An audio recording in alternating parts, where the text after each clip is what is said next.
Le Gotha mondial du monde de la politique, de l'économie et des finances s'est réuni à Dakhla dans le cadre de la 3e édition du Forum Crans-Montana sous le thème « Vers une nouvelle Afrique du XXIe siècle, l'Afrique de la stabilité, de la cohésion et de la solidarité pour le développement durable ».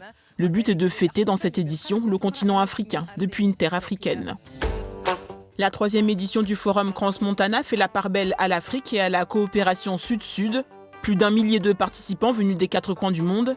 Les participants avaient l'occasion de traiter des thématiques relevant de la communication politique et institutionnelle autour de l'Afrique. Nous sommes venus ici pour mener une grande réflexion sur l'Afrique du XXIe siècle, le potentiel considérable de la coopération Sud-Sud. Il est notamment question cette année de sécurité alimentaire, d'agriculture durable, autant de domaines dans lesquels le Maroc a su structurer de véritables filières d'excellence, qu'il a mis au service du développement de ces territoires et qu'il offre en partage dans une vision renouvelée de la coopération internationale basée sur le respect mutuel et les échanges d'égal à égal. Les participants à ce forum ont planché lors de cette édition sur les enjeux du développement de l'Afrique et l'ouverture de nouveaux hubs à la coopération Sud-Sud.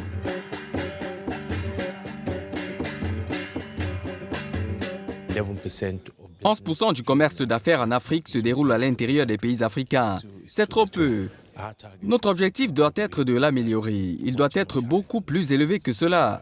C'est vraiment mon combat et mon message. La plupart des milieux d'affaires reviendraient et se demanderaient comment est-ce que nous faisons plus de commerce à l'intérieur de l'Afrique qu'avec l'Europe ou l'Amérique. Ministres de l'Agriculture et de l'Économie ont cherché des moyens de sensibiliser la communauté internationale aux enjeux de l'agriculture durable.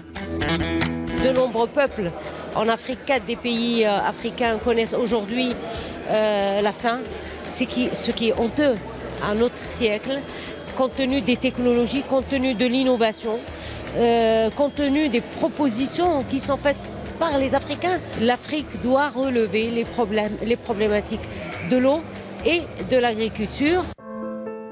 Le forum n'a pas manqué d'approfondir la réflexion sur l'intégration de la femme dans la prise de décision et sur son impact sur le progrès économique et social.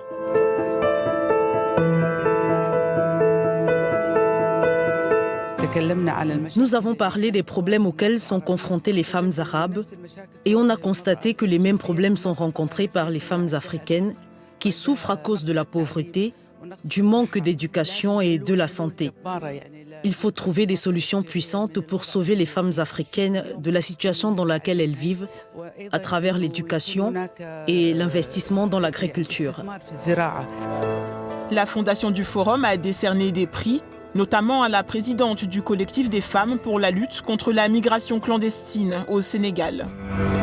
Mon histoire a commencé depuis que j'ai perdu mon enfant, mon unique fils migrant en mer, quand il a quitté le Sénégal par pirogue artisanale pour rallier les côtes espagnoles pour y chercher meilleure vie. Et ça a été un déclic pour moi de mener des campagnes de sensibilisation pour conscientiser les jeunes, les communautés côtières sur les dangers de ce fléau.